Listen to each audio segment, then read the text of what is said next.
Let's start with the Mangala charm. Is everybody ready? Yes.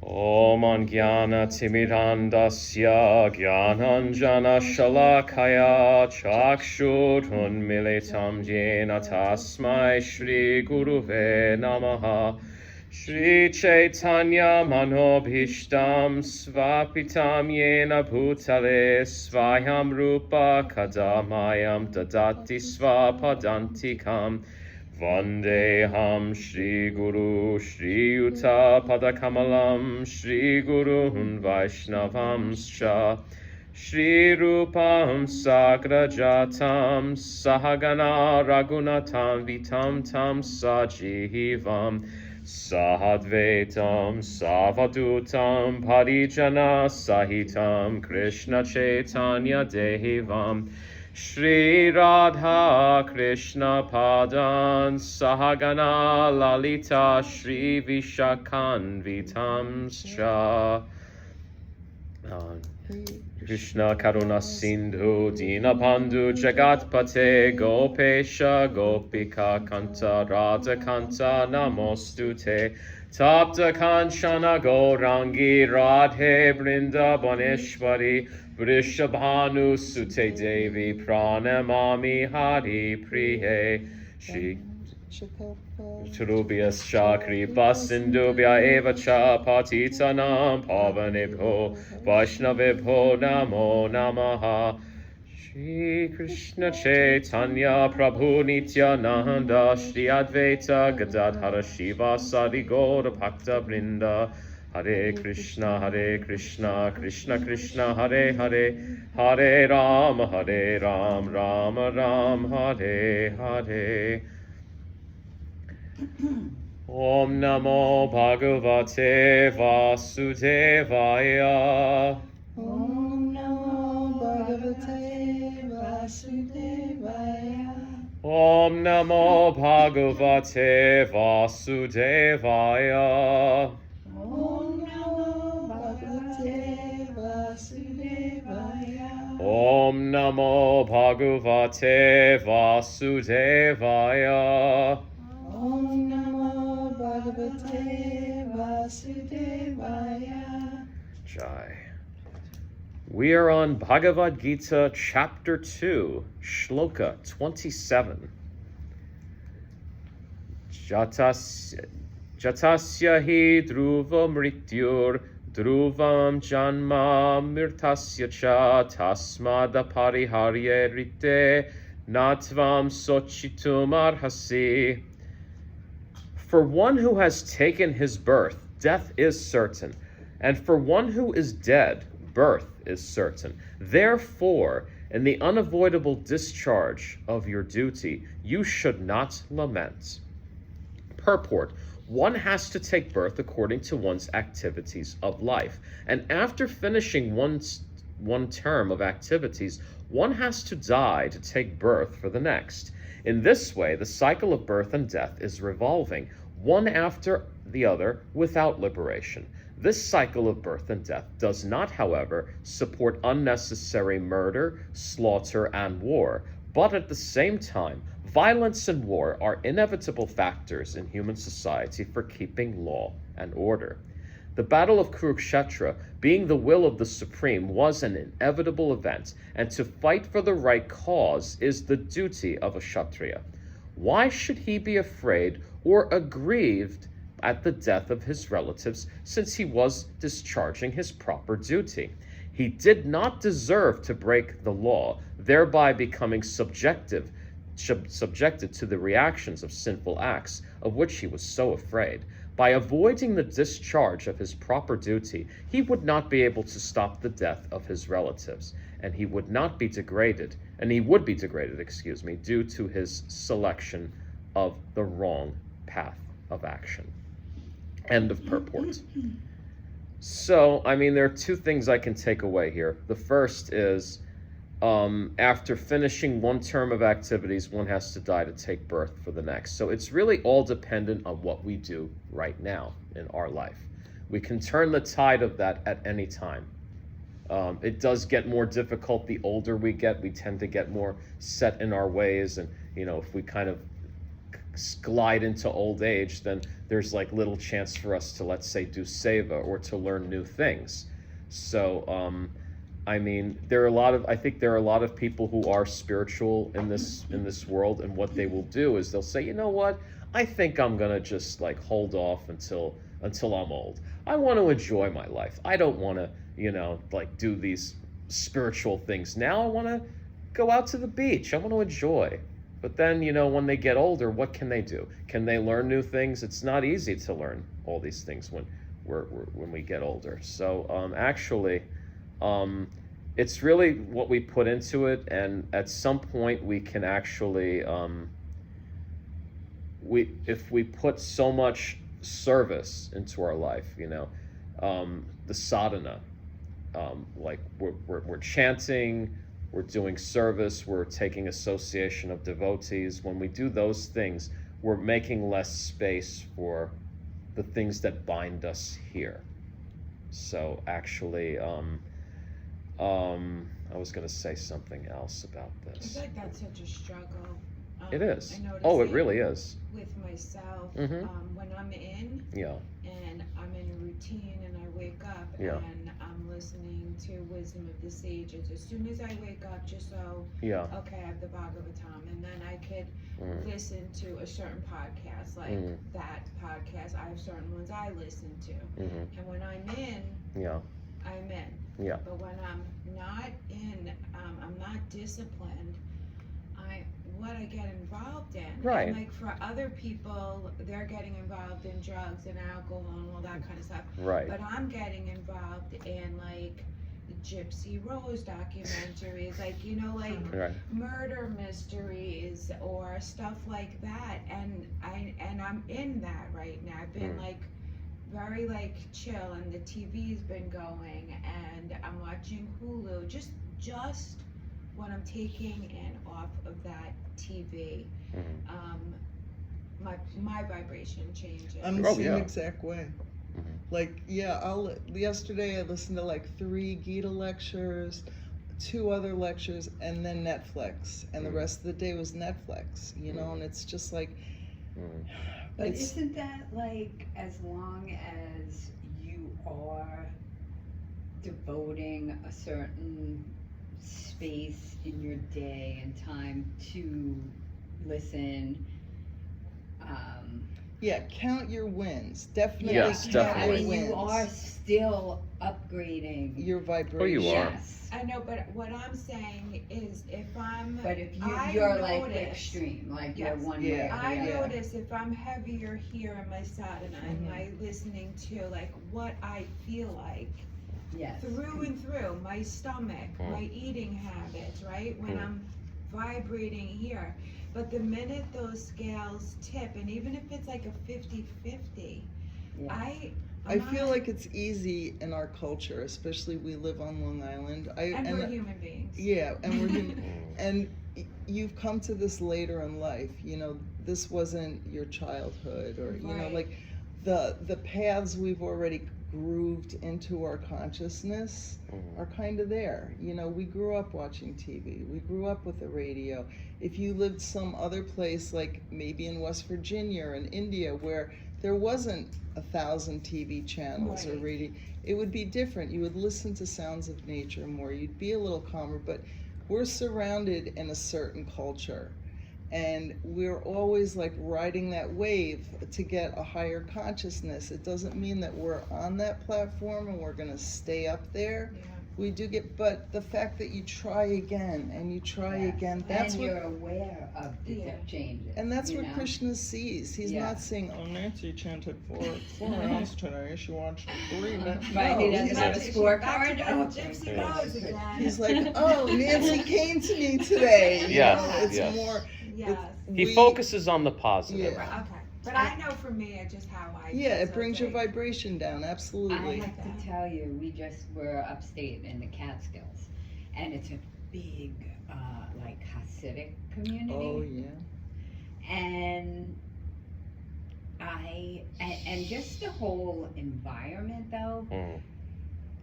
So you didn't go to Kellerman's?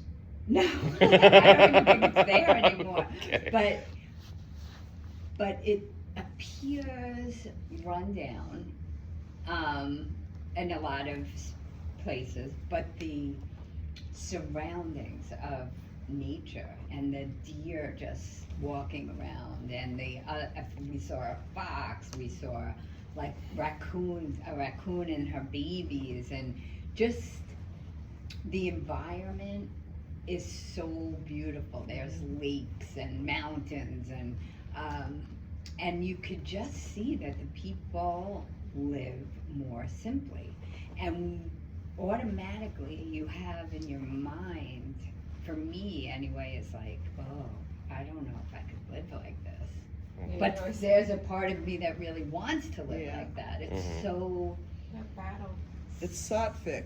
yes. Yeah, it's more so. We live in a Rajasic, very Rajasic Yes, area. I mean, and you sort of get a feeling of being out of place, Yeah. but really you're That's how in you, place, yeah. you know?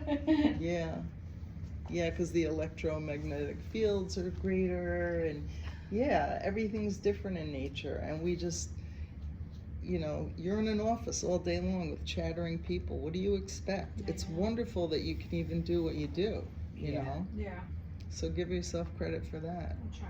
and that you haven't killed anybody. Oh, you know, I'm still smiling. I was wondering, did West Virginia have like a major Yeah, they had flooding major and floods. storm? That wasn't Did you far hear from the any? farm. I texted my ex. I'm like, "Are you guys okay up there?" Well, you know where his Yeah, house is, he's so up they're high. really high up. But he said no, but down like where his friend Pavit lives. He lives on Wheeling Island. I don't know if that got washed away or whatever. Where I live upstate, the same thing. Where I used to live upstate, the same thing happened. The whole town got flooded Oh, out. Crazy. yeah.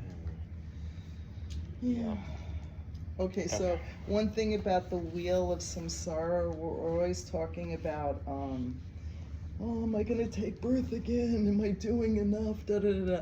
So I heard a really nice thing on the Yogi podcast yesterday that, the Modern Yogi podcast, that they were saying, I think it's somewhere in the back of the Gita, Krishna says, as long as, if you bring people to me, if you make devotees and introduce, you're saved.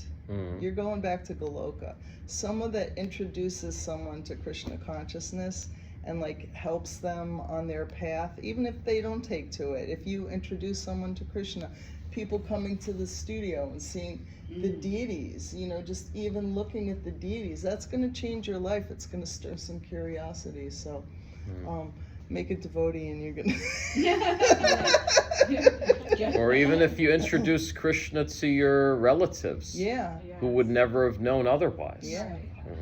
I just look into my dog's eyes and chant. There you I go. was just gonna say that, it doesn't work with animals. Yeah. Yeah. Chant to animals. Yeah, I because think they're so, Jiva they're Atmas souls. too. Where Yeah. else is that animal going to hear the holy name from if it doesn't Yeah. hear from you? All my dogs, they knew Krishna, and so does my cat now. Yeah. My dog had prasadam in his belly when he passed. Aw. Yeah, I can't do it with Ricky, so I like. When he's sleeping. No,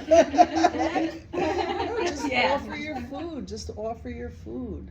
I'm It's trying such to a learn big how to deal. do that. Even if you don't know the prayer, just make a little plate. Nobody's looking. You give it to Krishna first. And Okay. yeah. I mean, I do that. And Yeah. I'll chant Yeah. the Maha Mantra. Yeah, but- there you go.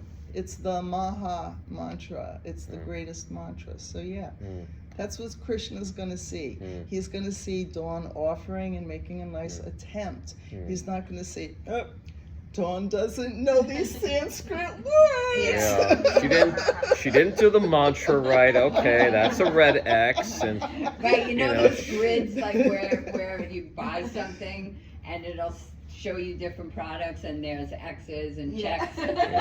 So you should see instead of We don't seeing- have one of What those. type of devotee are you? Yeah, right. This is the type of devotee you are. Instead of seeing little X's, see little hearts everywhere that you've made an attempt to see Krishna.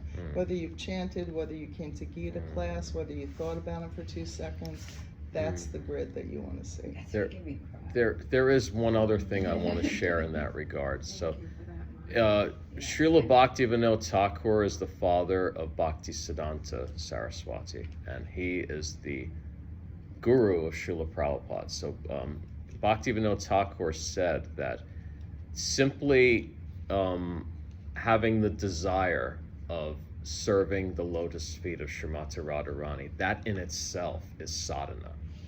So, it's really, you have to stoke the desire to get closer to them. I struggle with the service part of it too. 'Cause I I mean- don't know. Like, I'm like, what am I doing to serve? You teach yoga, and you incorporate this dharma into your yoga because it's affected your life. So whatever you say in your yoga class, I'm sure, I've been to enough of your classes, it's inspiring. It does come from all this. It might not be like, oh, shloka Right. 28, so, Right, you know, yeah. but what you say comes through, the light in me The honors the intellect. light in you. Where did you get that? You got that from here, so you are performing service that way. You're conscious that you want Rick to be awakened a little bit, so you're going to offer food. That's another thing. You chant once in a while, you listen, like all these things are accumulating. You are cutting a new groove into your heart. You are like making that path. That's it's hard to when I clean my shower doors, I chant also. it all counts, because if you weren't cleaning your shower doors, that shower would be dirty. Yeah. Your vibration in your bathroom would be low. It does all count. And you're supposed to see everything as service. Like, Yeah. what if Krishna did come to your house that day, and you want the shower to be Right. clean? What if he wants to take a shower? You see, like I'm so caught up in everything being like rigid, like, oh, that is this service, is this Everything not is service. Okay. If you think of it, everything is service. And you can think of it that way. Like, we used to think that. Like, Bhaktipad, our spiritual master, lived on the property. You didn't know if he was going to walk into your house at any time. And it's true. You have that in the back of your mind. Or if a devotee's going to come over, you don't want your house to look like a mess and be disgusting. You want it always to be like the studio. Every time you walk in, it's warm, it's clean, it's welcoming. This is what you want, It's that sattvic mood. Do you mind to tell a quick story about a time? I think I remember you said Bhaktipad came to your house once and he had something from your kitchen. I love this story. I think he was looking for my husband because they were doing a lot of construction, and I had just gone grocery shopping, and I had a bowl of nectarines. And when you buy fruit and it's just not right? Well, this fruit was not right. So he walked in our house. I think he called for Brahma, and I said, "Oh, he's not here." And then I heard him leave, but I heard something move in the kitchen, and then he grabbed a nectarine and he took a bite out of it, and it must have not been right because he threw it in the garden and then got in his car. And I walked out, I was like, I guess it wasn't very good. Like my feet.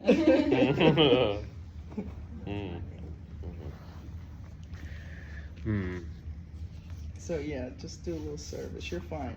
Start counting your wins, okay? I'm giving homework for this week. Count your wins. Yeah. Every time you think I'm not, think of what you are. Because that's what you're doing. You are trying. You're not sleeping on the job.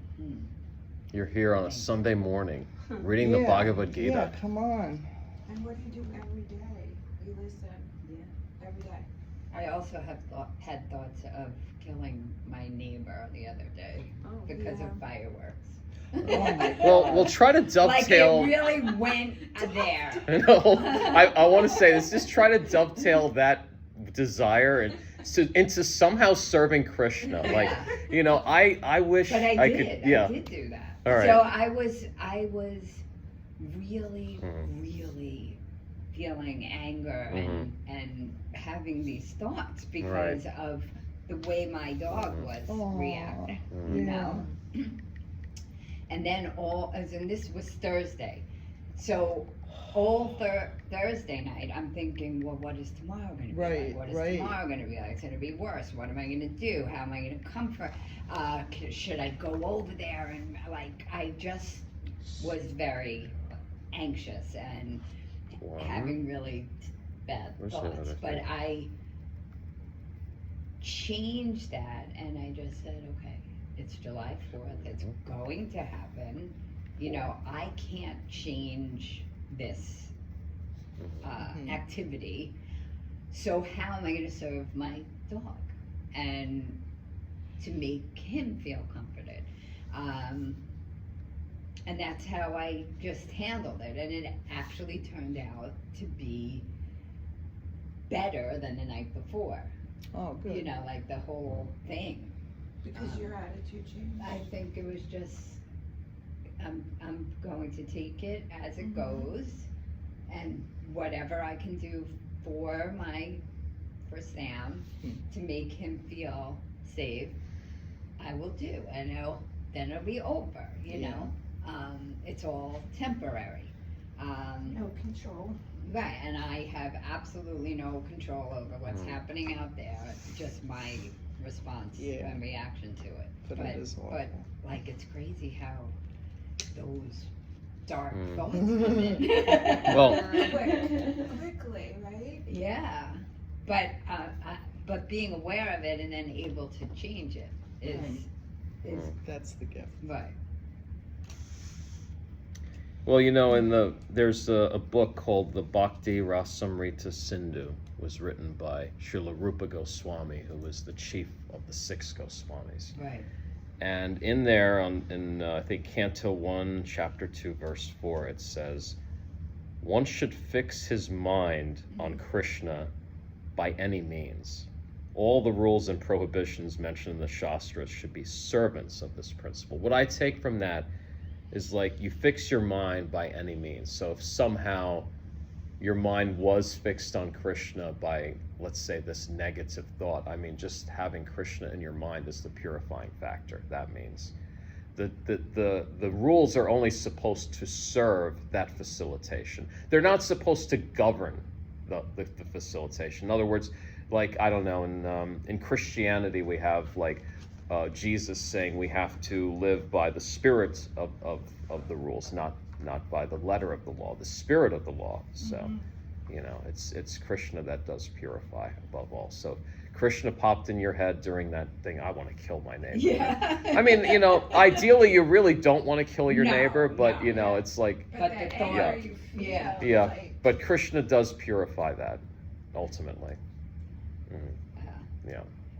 Just wonder why I had those violent because thoughts. you're human. We're all human. And It's those are okay. the tests. And then how would you know, like, how would you, you know, see your own growth? Because, like, 5 years that happened, that might have really spun you out. You might have gone over, you might have yelled at your neighbor, but you quickly turned it and went like that. So it's like, if those tests don't come in, how can you measure your own growth and see, you know? I would have sent Ricky. I wouldn't have gone back. Sitting husband over there. I would have encouraged him to kill somebody.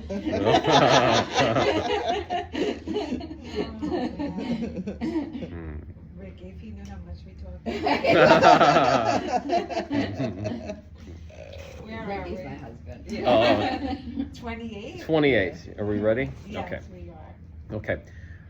Avyaktadini bhutani vyakta madhyani bharata avyakta nidhanani eva tatraka paridevana. All created beings are unmanifest in their beginning, manifest in their interim state, and unmanifest again when they are annihilated. So what need is there for lamentation? Purport: accepting that there are 2 classes of philosophers, one believing in the existence of the soul and the other not believing in the existence of the soul, there is no cause for lamentation in either case. Non-believers in the existence of the soul are called atheists by followers of Vedic wisdom. Yet, even if for argument's sake we accept the atheistic theory, there is still no cause for lamentation. Apart from the separate existence of the soul, the material elements remain unmanifested before creation. From this subtle state of unmanifestation comes manifestation. Just as from ether air is generated, from air fire is generated, from fire water is generated, and from water earth becomes manifested, from the earth many varieties of manifestations take place. Take, for example, a big skyscraper manifested from the earth. When it is dismantled, the manifestation becomes again unmanifested and remains as atoms in the ultimate stage.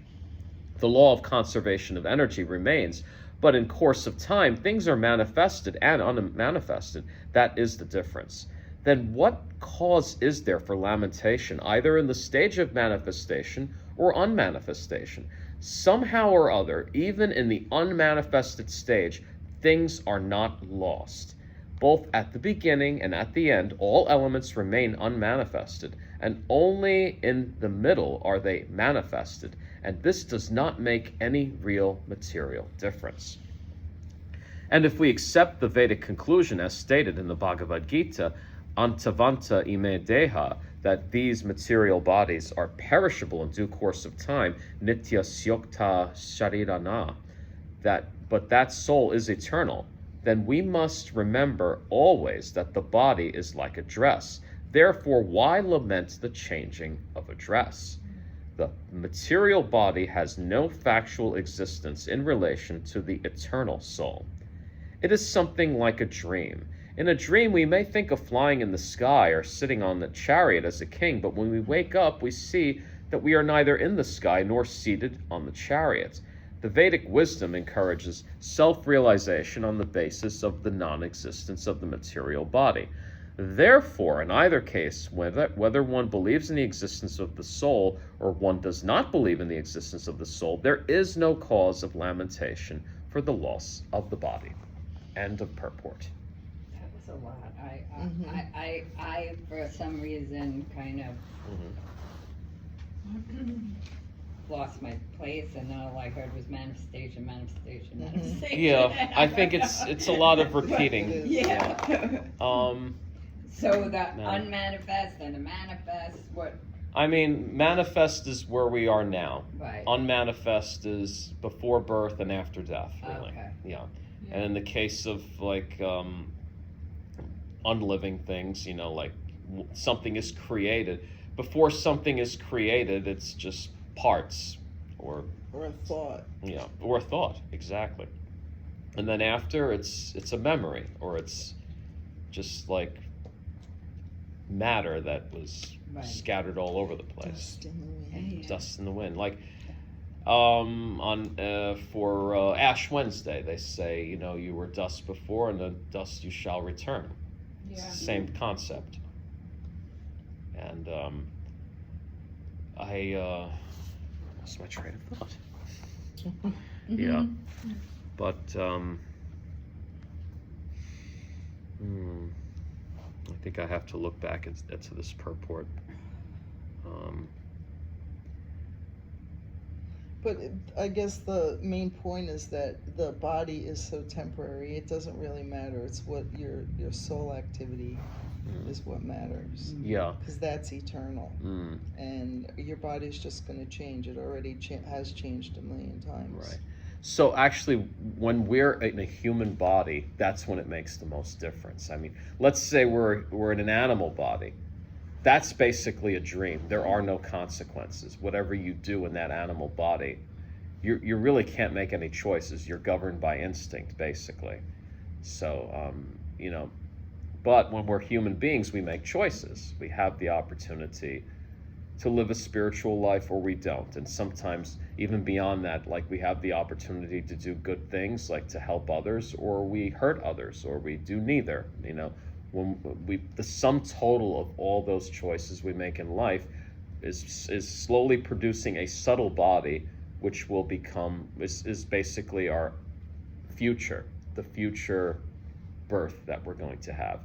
Now, of course, since we are on the devotional path in some form of another, like both of you maybe are not initiated, maybe, but it's still, you're still on this path. You're reading Bhagavad Gita. You're doing, you're taking these steps. So you are making great choices in which will greatly influence any future birth that you take. Maybe in our next birth we'll become initiated, or No, be no. born into maybe. a No, devotee you- well, family, or You may be initiated now, or you may just go straight back to Goloka, as long as you're in, you're thinking of Krishna. It becomes easier the more steps you take in this life, the easier it will be to think of Radha and Krishna when you leave your body. It's just a practice. Yeah. Mhm. That's the yoga practice, Mhm. not asana. Yeah, no, I know. It's the repetition of chanting. We're idiots. This is Kali Yuga. We have no memories. That's why we have to hear stuff over and over and over. And that's why you chant over and over. Like just the fact that you did a mundane act of cleaning your shower door, but your head and your heart were thinking of Krishna, that's leaps and bounds, really. That's like, Yeah. it's setting a whole different vibration, and it's that easy and it's that intense. There's no difference between Krishna and his name. So every time you're thinking of him, you're spending time with him, whether you're giving yourself the credit for it or not. He's there with you. It is that easy. It is, and not only that, like there is this, we believe that when we become devotees, we save a certain amount of our ancestors and descendants on both sides.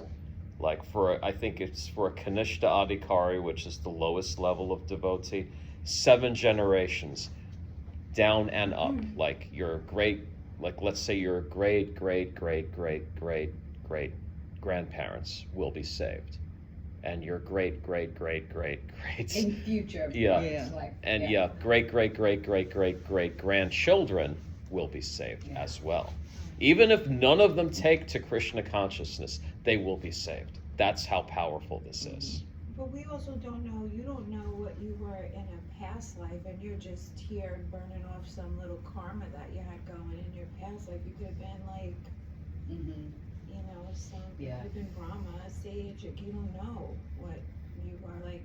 Yeah, we don't I was know. a monk, I know for sure, because I've seen it in my head, like, during like meditation, this bald man sitting on a hill. So like, what am I doing here? The Native American thing. Yeah, right? and I've been there too. But so here, like this, we have no memory. We think like, oh, this life counts, this dawn life counts for what's going to happen next. But you don't know what happened prior to this, so there's no way of knowing Right. where you're going. I will tell you a great. Go ahead. Go- I'm sorry. no, No, go ahead. you go first. I was going to mine's say, better. don't worry about where you're going. Worry about where you are. Yeah, There is a just great- focus on the here and now. Keep your focus on the here and now where it belongs. But you have to say that in Liam Neeson's voice.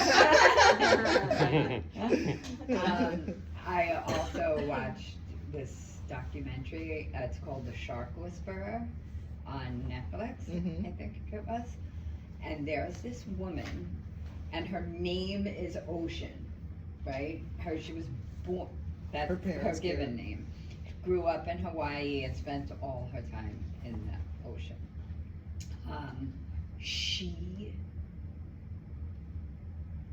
Her calling was to like connect with the sharks. Wow. And she does. Like she Wow. goes and she swims with sharks and will say With telepathy. that she has this, like, she sees their soul, their, Wow.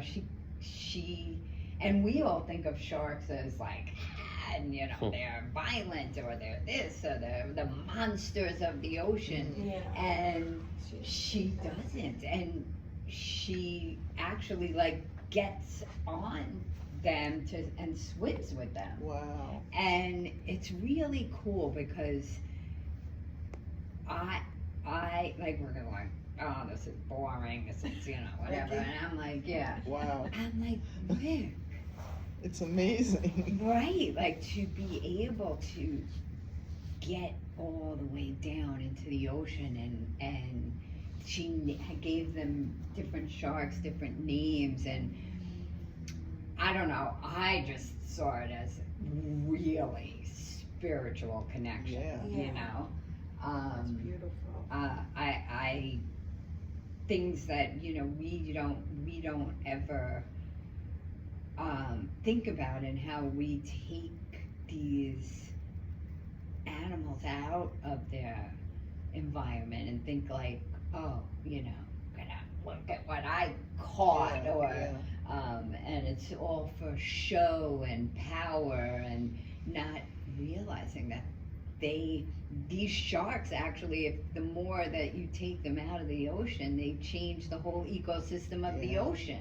And they're conscious. Right, and they are. Yes. Of course, different, but they're the shark's dharma in a lifetime is different than ours. But what makes it like It's not less okay. valuable. Right. Yeah. Right. Exactly. It was just really cool. That's So if you get a Right. chance, But that's like, come from like a great- past life Yeah. that she has that ability. Yeah. It's not like she Yeah. just got Explain born stuff like today that. and that's all past life Right. accumulative. And she says like this is just a calling, and she does it. I don't know, I just found it really amazing, and a spiritual Yeah. thinking of Different it. perspective. yeah. Yeah. Having inborn talents, I think, is the result of like past life practices. Or she was a shark No, in a could be. past life, Yeah. Yeah, Yeah, We were that just too. talking about what's her name with the apes. We were just Oh talking yeah, about Jane her, Goodall. If finding your purpose, Mm. or at a young age like that. it is possible. I can think of a couple of possible ways in which a shark could directly become a human being, because usually it's like there's a linear progression. But like if the shark had prashadam, for instance, or if the shark had some contact with the sadhu, hopefully it didn't hurt the sadhu, Right. but maybe was swimming one day and a sadhu came by, because in the Sri Chaitanya Charitamrita, chapter 22, verse 54, Madhya Lila, it does say, even one moment's of association with a sadhu, pure devotee, will give you all success. And that moment is equal to 1/11th of a second. So if let's just say hypothetically, if a shark saw a sadhu or perceived the sadhu even for that amount of time, could have actually catalyzed a human birth for that shark, for instance. So you're saying that if you're a shark, your next birth usually. I think, I could be wrong, but I believe it does go up to our understanding of how animals are evolved, Really? Like, yeah, because we have to go through the 8.4 million species of life. Like there are 8.4 million species, and I believe it does go through like a linear path. I wonder if we could look up that linear path. Like, I'm curious. Right. 'Cause I didn't know. I had no idea. I thought you could. I could do some research for you if you Who want. would know the answer? Yes, I know, my old friend. Who? ChatGPT, of course. Because I didn't know that. Like, so you could be like, I thought you could be anything and just. No, there's a Oh. progression. Yeah. It starts with like bacteria, insects, Yeah. microorganisms, even. So our soul So I has could. been through all of those to get here, Yes. but we could go backwards, right? But can you go back that far though? I think it ultimately depends on like certain sinful activities that we do. For instance, if someone was working in a slaughterhouse, then it's pretty much inevitable that they're going to end up the same species that they were slaughtering, for instance, And I think they say Like Stu Leonard, every time he has like a summertime commercial for his beef. Yeah. At the end, he takes a bite of whatever, his hamburger, and actually his jaws start moving like a cow's jaw. And I'm like, oh my God, Whoa. it's happening already. It's And happening. like Frank Purdue started to look like a chicken. Yeah. You know? It's He just really like, does. you know, your future's in your own hands. Like, so I couldn't become a butterfly. I'm hoping I might. I want to be a dragonfly. I think if you only have a little bit of stuff to finish up, you could, not as a punishment, but just as a finishing off, like a small birth, you could come in a butterfly, maybe. Oh, yeah. It's all That's speculation. right, of course. I'm actually. But because of where we are, our next life even in a human body would be what? Shorter, You're not longer? guaranteed a human birth in your next life. What if you're thinking of your dog when you die? That's what Yeah, that is true. And I want to share one thing, if I may. I just asked my friend. Okay. It's not necessarily a linear process. A soul might progress from lower to higher forms, animal to human, over many lifetimes, but it can also regress based on its deeds and states of consciousness. E.g., a human engaging in gross materialistic or sinful activities might be reborn in a lower species. It is shaped by free will, but you know that I was just thinking like animal to animal, so maybe I should have phrased that a little differently. The soul can move through species in a general upward path: bacteria, fish, mammal, human, but it's not a strict sequence.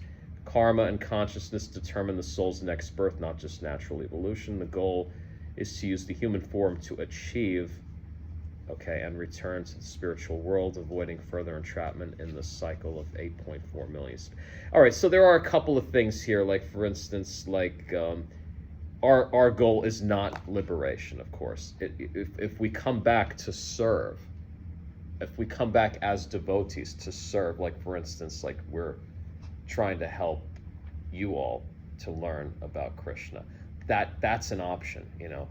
It's like Quantum Leap, for instance. You know, you go from life to life, and you keep going back to helping people. You know, but it's something we should want. You know, we want whatever Radha and Krishna want for us ultimately. It would be great if we can go to Goloka and be in Vrindavan and serve the Lord directly there. You know, serve Radha and Krishna there directly. But if they want us to come here and to help enlighten others, then that's also like a great thing. I heard somebody say, I think it was on Wisdom of the Sages, where there was a devotee that they were close with who was dying of cancer. And at the end of his life, he was young, he said, "I'm okay coming back as a blade of grass, even if I can serve Krishna." So, like, is he coming back as a blade of grass? Well, here's the that thing. attitude, I think he's going right back to Goloka. I mean, if that really is his utmost desire, then yeah. If that's really gonna make him happy, if he feels happy with that thought in his mind, then yeah. I think he was right. He was just like, however, I am able to serve Krishna, I'm good with that, you know. But I just thought it was interesting. But I guess it's the intention of how, like, you just having that. Plus, it's mood like of service and. So you know how you feel studying this. You know how you feel chanting and experiencing the deities and prasadam. These are all really wonderful feelings. It's like eating a piece of chocolate cake. It's delicious. You want to share it with the people you love. You want to say to Nancy, "This is so good, taste it." Well, it's the same thing with Krishna. Like, we know how it's transformed us. We know the benefit of all this, even if we're not perfect. We've experienced it. We've felt it. We know it's real. it's your duty now to pass that on, even if it's to your dog. You know, it's another soul. He's a Jiva Atma. He just has a different coat on. You know, he can still hear, he can still feel. So yeah, it's just like that's the most important thing. Like, Yeah. that's your service. Yeah. You know this now. Share that chocolate cake. There is a line that Lord Chaitanya wrote 8 verses. He only wrote one thing, and that was the Shikshastaka. And in the 4th verse, he says, "Na dhanam, na janam, na sundarim kavitam va jagatisha kamaye mama janmami janmani ishvare bhavatad bhaktir ahoituki tvai." O Almighty Lord, I have no desire to accumulate wealth, nor do I desire beautiful women, nor do I want any number of followers. I only want your causeless devotional service, birth after birth. That is the mood. Whether it's, you know, it's not to ultimately want liberation. It's okay to want liberation, I think, in the beginning especially, you know. We would rather be with Krishna than to be here. That's good. That's progress. But of the highmost person, the highmost souls, or they want that service regardless of where it is. And if it makes Krishna, Radha and Krishna happy for us to be here and to help others, then that's what the highest class devotee wants. Yeah, like look at Prabhupada. He had a beautiful life with his mother and father. He was educated well. He had a nice life and profession before he took up Bhaktisiddhanta's orders. He got Bhaktisiddhanta's orders 40 years before he got on that boat. That's a long time. But, God, what was my point? What did you just say? Serving. Oh, serving. So he didn't know, when he came here, he didn't know what to expect, and he had absolutely nothing. I can't even fathom going to India nowadays with nothing in my pocket. No, absolutely not. He came here, and who did he serve? He left Vrindavan. He left a place of holiness. And where was he? In the frickin' Bowery. Like, Back in the 60s, In the before 60s. before it got gentrified. Yeah, like when people were hitting dope, like right in front of him, you know, it's like going from that, and he didn't stop. That was his service. I'm here to teach about Krishna. Like, what kind of focus is that? I can't even like, I know. and that was his thing. I came to serve. My spiritual master said I have to serve. I came here to serve, no matter what, no matter what. I mean, any other human being would have turned their ass around and gone back, you know. But he never went back running away from Krishna. He went back to make other temples and newer devotees. But yeah, I can't even imagine taking on that kind of service. Do you know why it took 40 years for He was a profession. He was a pharmacist. He had a whole thing going, and he had what, like 4 kids? I don't know how many kids he had. He had multiple children. Yeah, he had, you know, a wife and a family, and he was doing his dharma as a grihasta. He was taking care of his family, but it got to the point where like this bubbled up in him, and these words were in his soul. Like his spiritual master wanted him to do that. Nothing else mattered. You know, it gets to a point like we're all with